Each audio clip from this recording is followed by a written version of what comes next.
Hi. Hi. Thanks. A very warm welcome. Welcome back to the Friday nights of Gaudeamus Muziekweek. Welcome to the audience watching the live stream, and welcome the lucky few who managed to get a ticket to this sold-out concert. My name is Persian-Haft, and I have the honor to host tonight. We're going to listen to the world premiere of Amin Ebrahimi's Haft Shahr, or also called Rumi Cycle, performed by pianist Jabiz Hafizi and baritone Arash Roozbehi. After the performance, there's ample time for your questions. There's a Q&A. You can send your questions completely corona-proof via an SMS. After the performance, we'll screen the phone number you can send it to. And for those of you watching online, you can submit your question in the chat box, and we'll collect everything. So, you may be more or less familiar with the name or even the works of Jalal ad-Din Muhammad Rumi, the Persian thinker and poet from the 13th century, whose works are still immensely loved and read all over the world. We've invited Dutch Sufi thinker and translator of Rumi, Sipko den Boer, to briefly introduce the works and life of Rumi. After years of passionately studying the poetry and learning Persian, he started translating it into Dutch with special attention to the musical aspect of the works. He will also recite the poems tonight, but in English. But first, you will introduce Rumi. Sipko den Boer, let's give him a welcoming round of applause.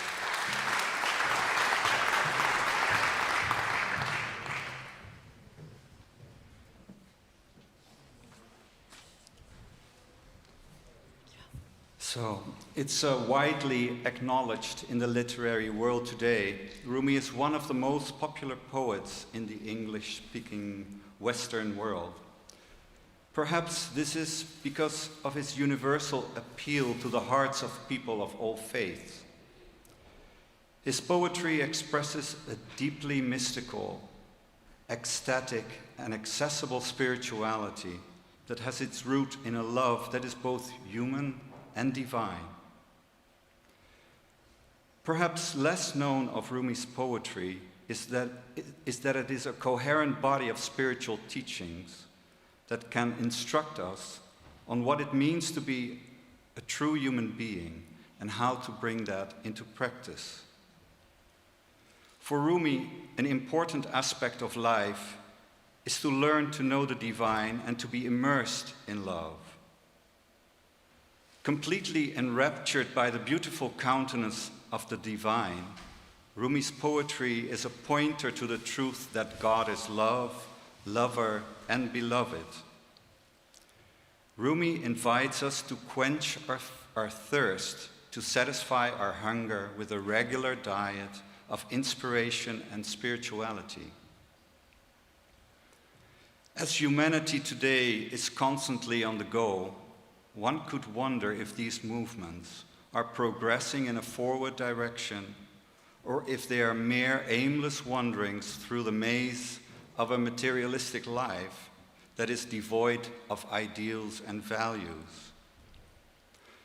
What lies embedded within the beautiful and inspiring poems is a coherently meaningful message.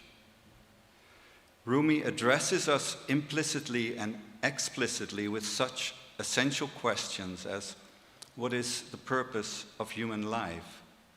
How can we discern what is real?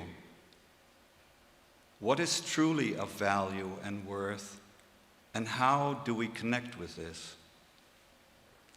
Rumi's poetry is like a beautifully strung necklace, threading together diverse stories, teachings, ecstatic prayers, metaphors, and reflections. It can be as relevant for us today as it was for seekers of truth in the 13th century, for it is a map guiding us on a path back to the source of love itself. For Rumi, human beings enter into life in the world and forget that the core of one's being is love itself. Only those who care to will enter into a process of awakening to this truth.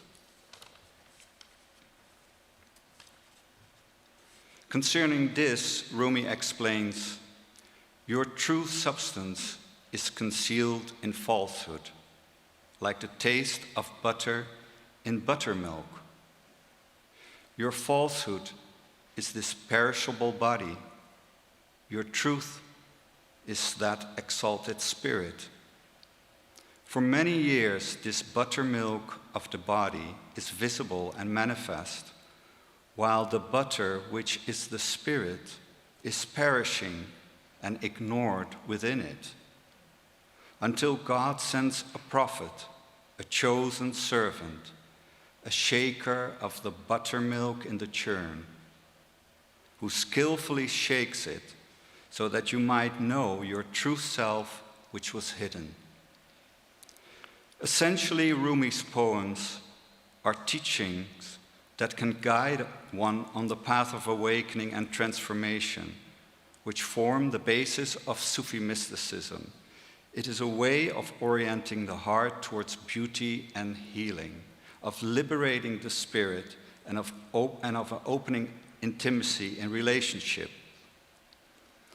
There are subsequent levels which are addressed in this. Transformation of the illusory sense of self or ego identity. Purification of the heart from impressions that keep us captive to the past. The raising and upliftment of spirit that gives freedom and bliss. For the Sufis, the journey on the mystical path is best accompanied by a spiritual guide. The journey itself is called Sayr al-Suluk, which means wayfaring, navigating on the spiritual path. But an important part of the journey in Sufism is our encounter with the different stages along the way. The traveler learns to recognize how both the inner spiritual process of journeying is connected with the outer experience of one's behavior, perceptions, and actions. There are many passages in Rumi's Masnavi about the journey. He says, it's not easy to discover what to bring along if we don't remember our source. His poetic verses are like signposts that remind us that the path is also full of pitfalls. We're able to escape the cage of the egoic self in our remembrance of the indwelling spirit within all of us. Rumi's Masnavi has similar parallels to Attar's Conference of the Birds. Both are maps for traveling troubadours on the inner path. In his work, Rumi elucidates the various levels of the self and the stages of the heart.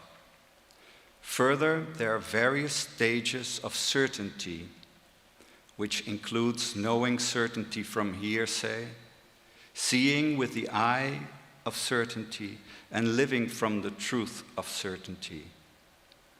In his Council of the Birds, Attar has mapped the spiritual path by using the imagery of the 7 valleys: the valley of quest, the valley of love, the valley of knowledge, the valley of independence from everything except the beloved, the valley of unity, the valley of wonderment, and last but not least, the valley of poverty and nothingness.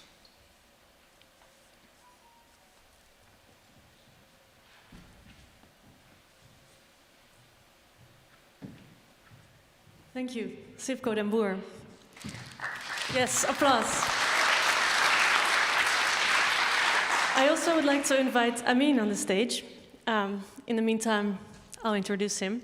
Amin Ebrahimi is a composer, a conductor, and a musician.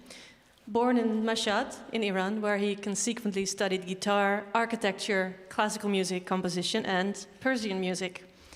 2 years ago, he was accepted at the Academy of Music and Performing Arts in Tilburg, here in the Netherlands, where he still studies with Anthony Fiumara. I mean, I see you already. Applause.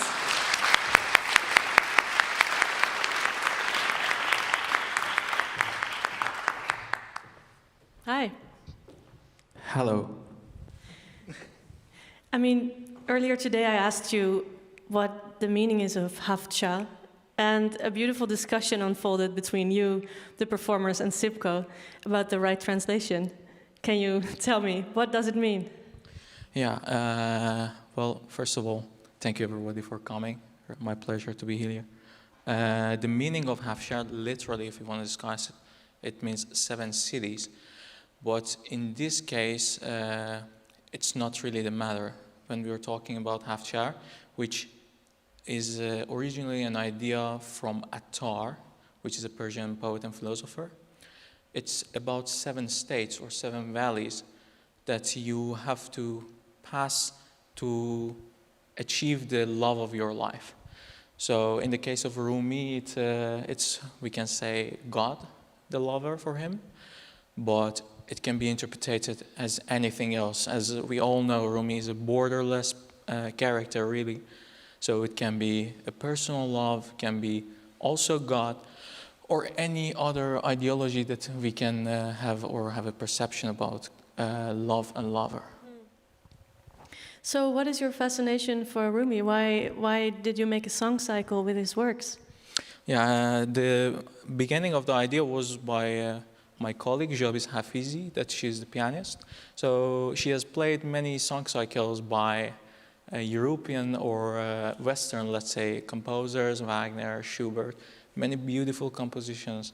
And she was thinking about that, there is no Persian composer, right, that wrote a song cycle. And it's a beautiful combination of form. So she thought, okay, maybe it's a good idea to start a project based on that. And since we have this old story, it's a really like a story, let's say, that Rumi, during the period that he was writing his book Masnavi, he could walk through all these 7 states to achieve his lover. So we thought, okay, let's make an expansion of that idea from text of Attar and bring it to the text of Rumi and find it there. Did he discuss it or not? What is his approach towards that? And we made a selection of the texts, and I put them in orders. It's a really long process, as you can imagine, because the book is rather really long. And we end up with a certain text that was the source of inspiration for me also to compose each of these songs. So with these texts, these poems, it's put on this very traditional Western musical form, the song cycle. Will there also be some more Persian elements, maybe musically, that you weaved into this very Western form? Indeed, there is. There is a lot of my Persian background influence. You can clearly hear them. So I use the modal structure that we have there.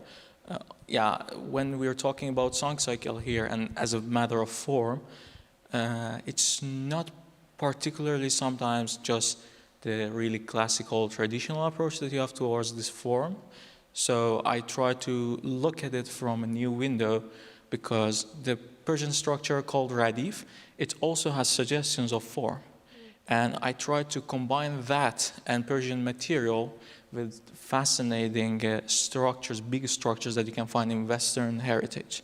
So that was a big source of inspiration, the huge structures that you can find here in the West, and content and formal suggestions that you can find in the East, and bring them together. Is that what you've been doing in your work in general, like bringing these elements together? Can we say that that's like characteristic for your work, or? I would say pretty much yes. Maybe this is already something that I'm working on at 1.5 years. One way of maybe calling it is having a bilingual composition, that if you play these compositions like these songs that you're going to hear for a Persian traditional musician, they can hear also the structure. So they can say, this is this mode, this is that mode. But when you also play it for Western classical musicians, so they can also relate to that. So the struggle was always how to make it to talk to both kind of audience. Well, thank you so much. We're going to listen to it, and then we'll get back with more questions, hopefully, from you. Welcome, my pleasure.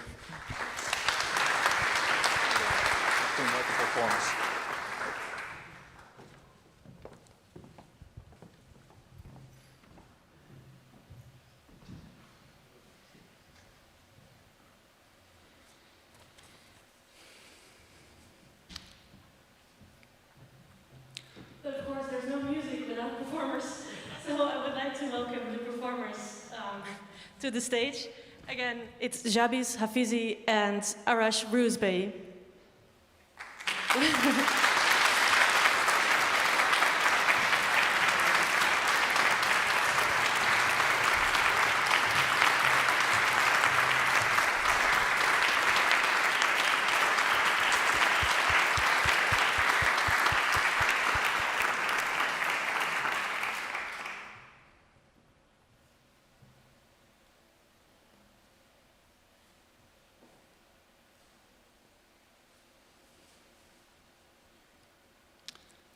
Quest.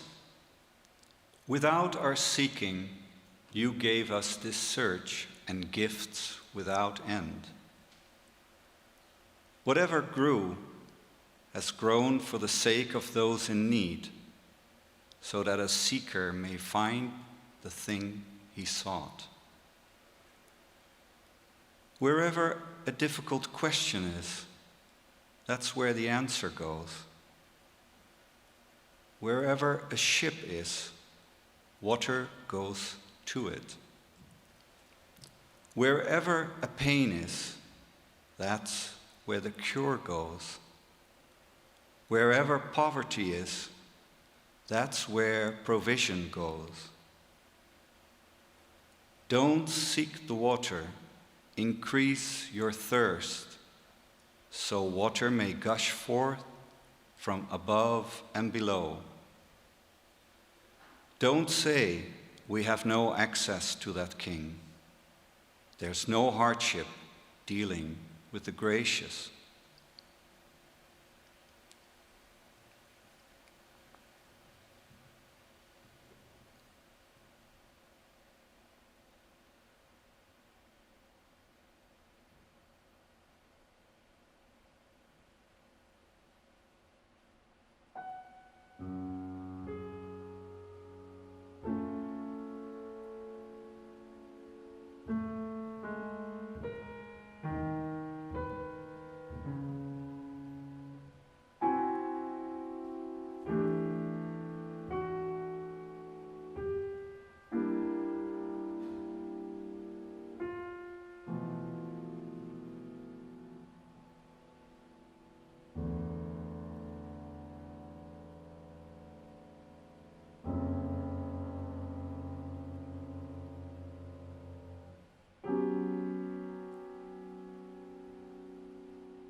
آور به دست تا ببارد آب از بالا و پست. تو مگو ما را بدان شهکار نیست. با کریمان کارها دشوار نیست.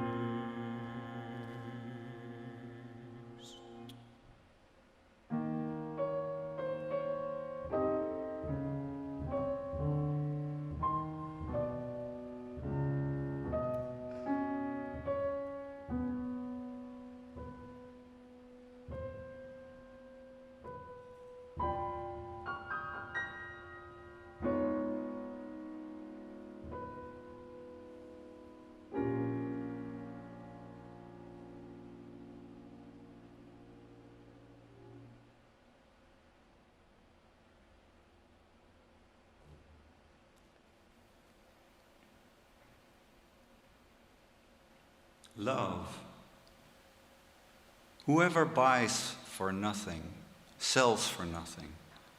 A child will sell a jewel to buy a loaf. I spoke in brief. I gave no full account, lest it consume your tongue and understanding. Light up a fire of love in your soul. Burn away all thought and all illusion. O Moses, know the learned are of one sort. The ones who burned their soul are of another sort. The sound of the reed flute is fire, not human breath. Whoever doesn't have this fire, be gone. Don't say, we have no access to that king. There's no hardship dealing with the gracious.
نیست.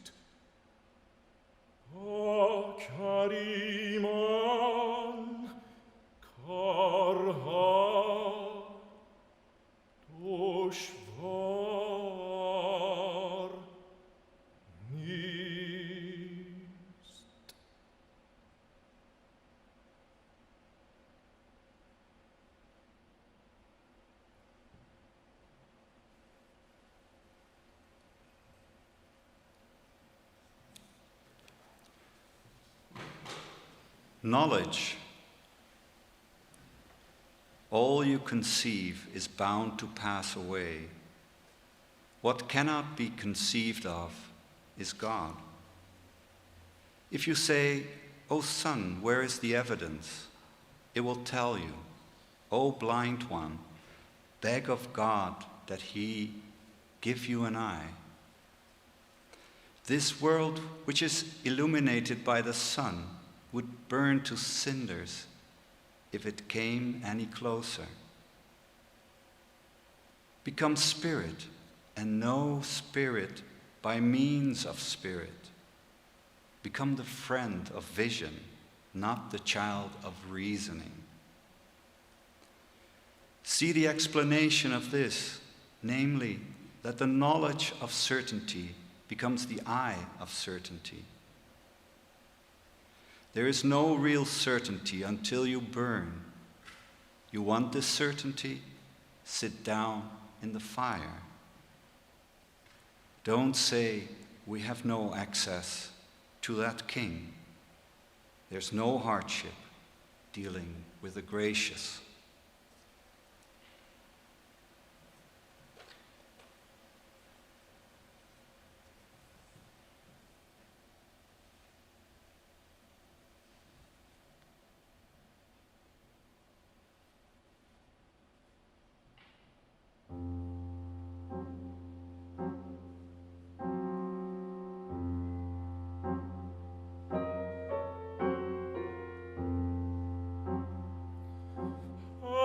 چندیشی پذیرای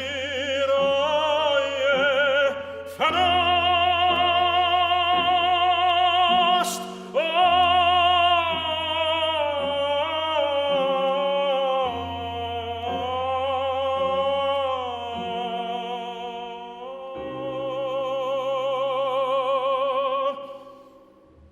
آنکه در اندیشه ناید آن خداست.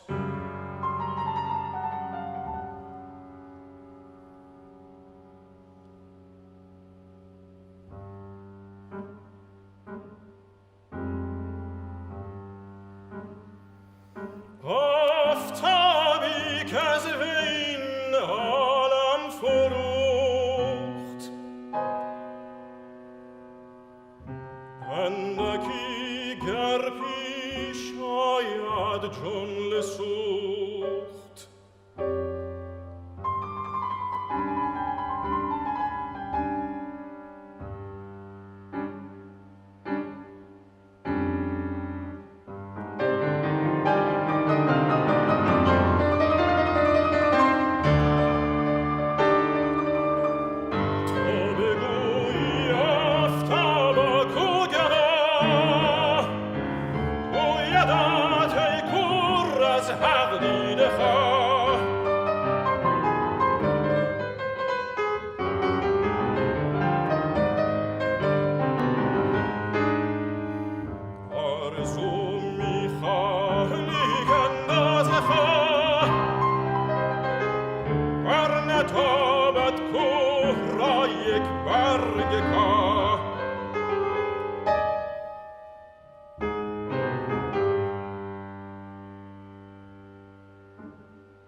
جان شو و از راه جان جان را شناس. یار بینش و نه فرزند قیاس.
Independence from everything except the beloved.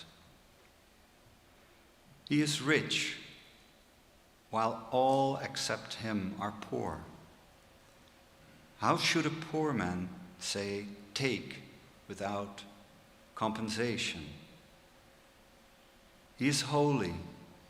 Glory is his name. He needs no things of beauty, skin, or substance. What is the use of state and kingdom to the one who created both state and the two worlds? Take the water from heaven, since you have not found faithfulness in the aqueduct. Don't say, we have no access to that king. There's no hardship dealing with the gracious.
تو آب از آسمان تو ندیدی چون وفا در نافتان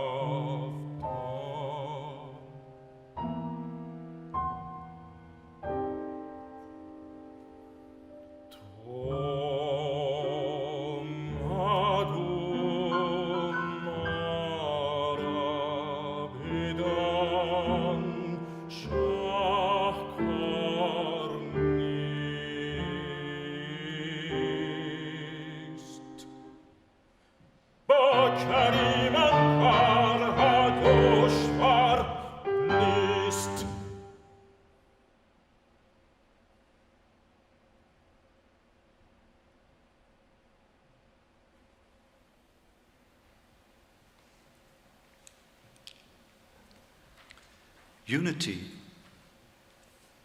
We were all open-hearted, one essence. We were all headless. We were all footless there. Of one essence were we, like the sun, without knots and pure like water. When that pure light took on form, it multiplied like shadows of a battlement. Destroy the battlement with catapults, so that division leaves this company.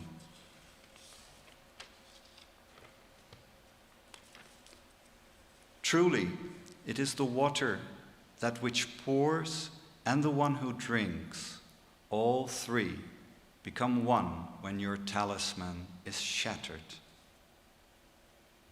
It was the time of Jesus and his era, for he was Moses' soul, and Moses his. That all the I's and U's become one soul and finally be absorbed in the beloved. Don't say we have no access to that king. There's no hardship dealing with the gracious. Wonderment. Not such as makes you turn your back to him, but rather drunk and drowning in the friend. Mystical bewilderment must sweep thoughts away.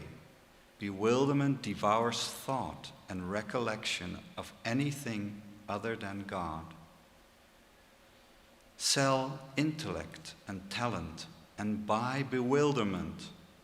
Go to humbleness, O son, not to Bukhara. Enter the understanding. Either the understanding falls silent, or it leads you astray, because the heart is with God, or indeed the heart is He. Sometimes it seems like this, sometimes like that. Religion's work is all astonishment.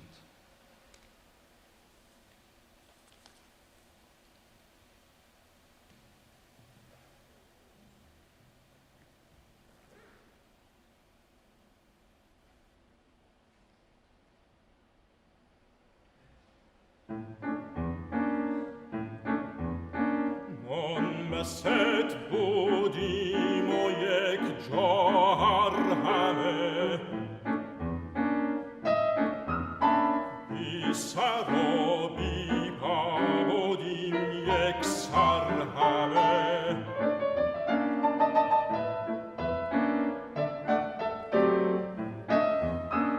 یک گره بودیم همچون آفتاب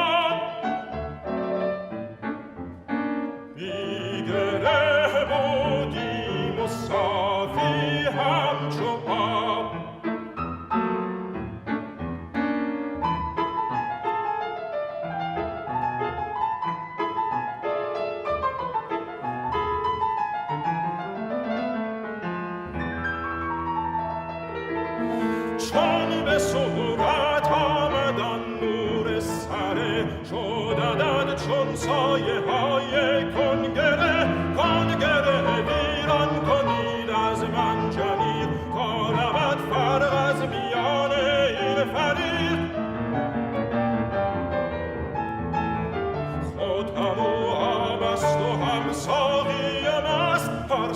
فلک شد چون طلسم تو شکست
باشد کار دین.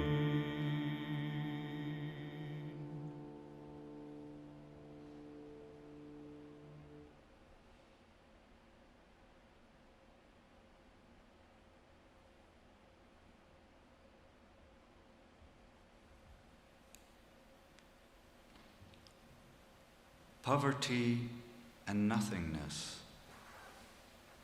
Is poverty is my pride so incorrect? No. Glorious hidden glances in their thousands. Such poverty is beyond your understanding. Don't look on poverty with such contempt. For this reason, poverty is everlasting glory, since the hand that cannot reach is left with fear of God and nothing else. The reflections that are seeking the light disappear when His light appears.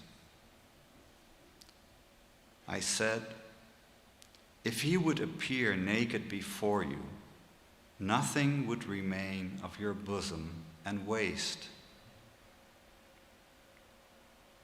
Down by the sea, the stream turns into an ocean.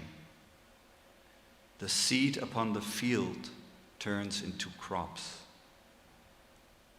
Happy the man who escaped himself, united with a living world of being. Then I shall become non-existent. Non-existence sings its clear melody. Truly, unto Him shall we return.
مجاز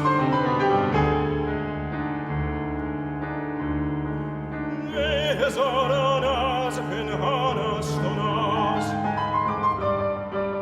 کار درویشی برای فهم توست سوی درویشان بمنگر سوست فخر از این رو فخر آمد جاودان که به تقوا ماند است نارسان سایه آیی که بود جویان نیست گردد گر کند نورش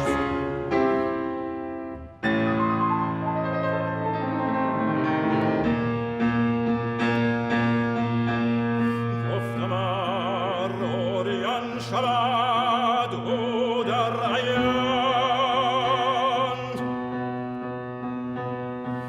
نه پمانی نه کنارت نه میان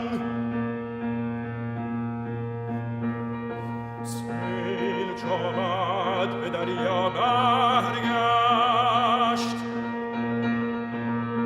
دانه چون آمد به مزرعه گشت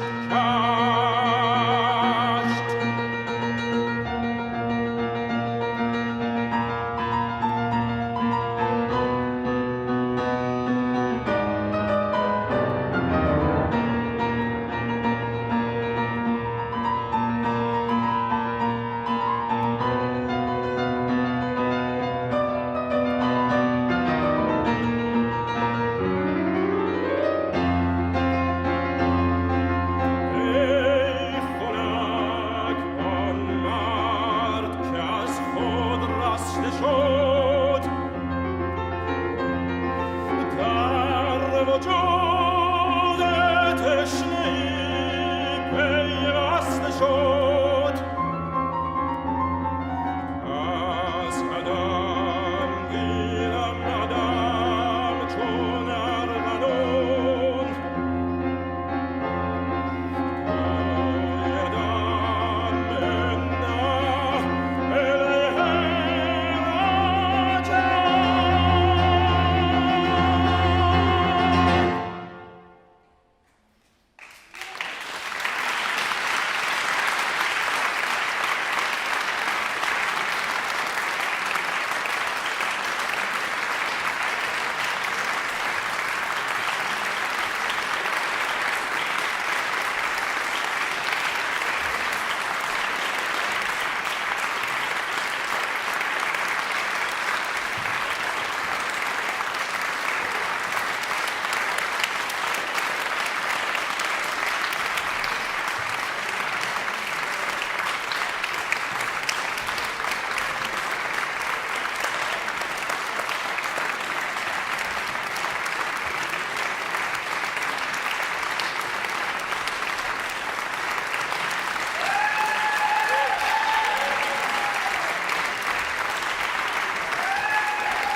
Thank you. That was beautiful. I hope you'll stay with us because you'll have the chance to ask questions to Amin or Sipko about the performance, about the music, maybe about Rumi. Can we see the phone number where you can send a text to? So you can send your question to this phone number and we'll select the questions. And as I already said, the audience who's watching online can put their question in the chat box. So it's 0638863163. Go ahead. Amin and Sipko, can I ask you back? They're probably taking a sip of water or... Thank you. Little applause, maybe.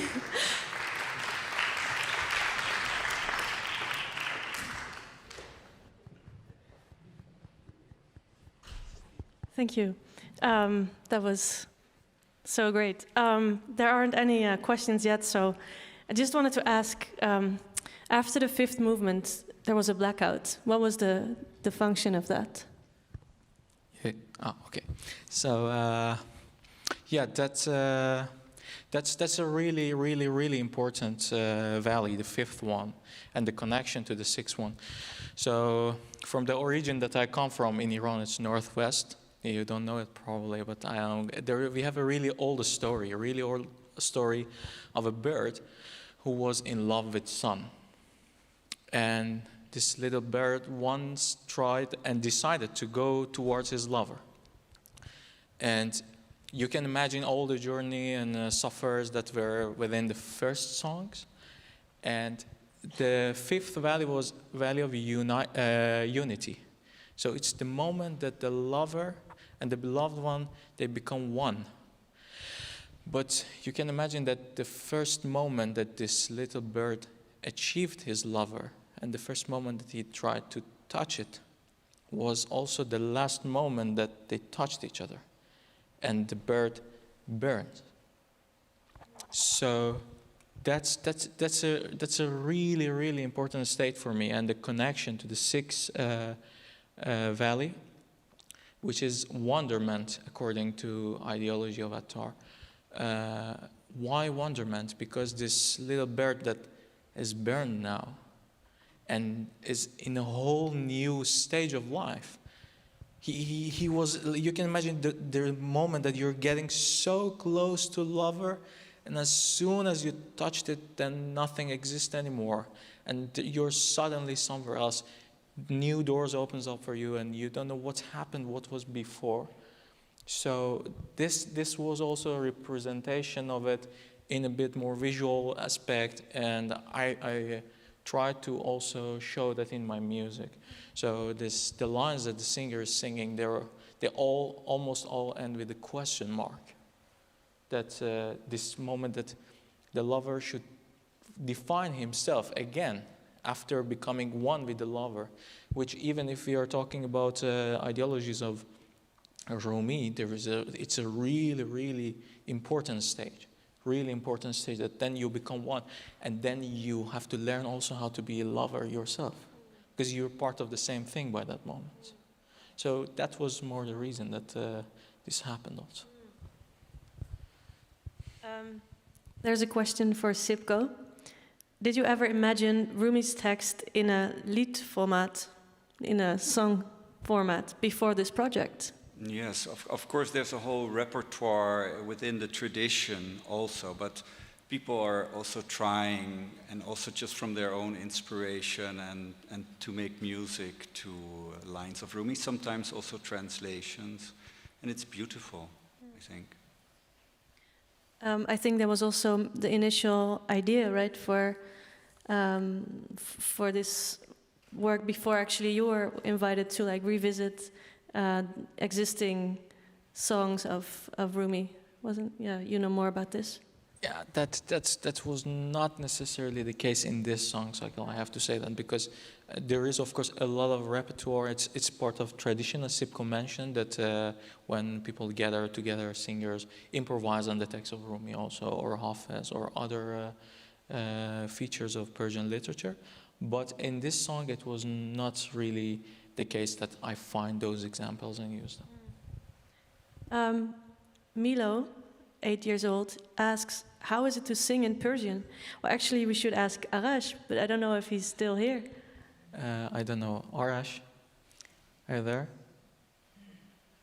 Well, I can mention a fact. Arash is a native Persian speaker. So yeah, the mom is translating. Yeah, Arash is a native Persian speaker, so for him singing in Persian is like for your Milo singing in Dutch. Someone asks, the last stage was translated as poverty and nothingness. Why poverty? Well, maybe this is a question for Sipko.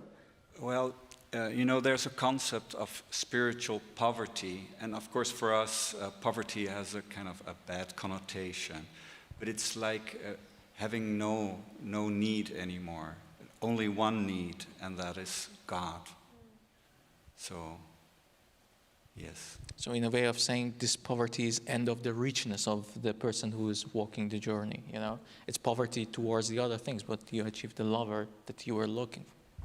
Maybe people know the term fakir. It's also known in the West. I mean, those were magicians who could, but actually, fakir means being poor. For Amin, the rhythms you used in your 5th and 7th song, they're really characteristic of your more up-tempo music. Are these originating in Persian music, or waiting for the or your signature style? They are indeed. There are many examples of these different rhythms in Persian music and also folk music of the region that I come from. Especially the beginning of 5th song, you see these 5/8, 7/8 figures that they are all the time changing, and that's typically something from the province that I come from, Khorasan, as you might know it. And these are all around the repertoire. I just try to bring them together and write them in manuscript paper and give it to the performers. Was the sound of the muted piano in the last song an evocation of a different instrument? I have to say not necessarily. It's just one of the capabilities of piano. So this instrument can do a lot. So I was like, okay, why not this one?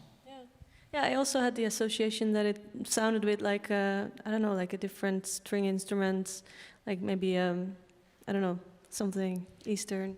Yeah, it can a little bit indeed resemble the double bass pizzicato, or a little bit really if you play oud with your fingers. But it was more intention for me to represent drops of this rhythm. So this rhythmical figure, which is quite vague and not regular in the beginning. So, to represent that movement, not necessarily a representation of another instrument. Okay. I mean, how did you create the music? Did you read the whole book? Have you studied everything of Rumi to make this work? No, I have to be honest. I mean, the whole text is really, really huge. But it took me also really long to make a selection of the text. So there were different sources that I could find. And there is this book, there is this website, Masnavi.net, that you can read the whole book online, also translated in English, in Turkish, and the original language Persian, that you can look for the words. So we had these 7 valleys. As I mentioned, these valleys belong to Attar. We tried to look it up. Does it even exist in texts of Rumi? Because originally he didn't mention that. And one by one, we started to look through all the book or search for it, and there were several results. Just filter the results, remove some, change the orders, till the moment like that after a few months, I got to a final selection of the text. Sipko, you read the English translation of the poems. Those were not your own translations, right, in English? Or were they your translations? I had to rework it. Of course, also Nicholson's translation is on the website that Amin was mentioning. But it's quite old English, and sometimes not very easy to understand. So I reworked some of it, and some are other sources. And there's also a new translation of Alan Williams with more kind of English that is used nowadays. Was there a story behind the lighting and the colors that were used to accompany the music? We spoke a little bit about the blackout already, but was it your idea, the rest of it?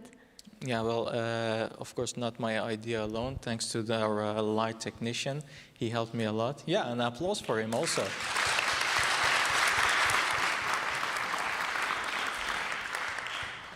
So we had a short meeting, and I sent him before my perception of each valley, and he thought about certain colors, and I thought also about certain colors, and we tried out. They represent elements also from the text and the music.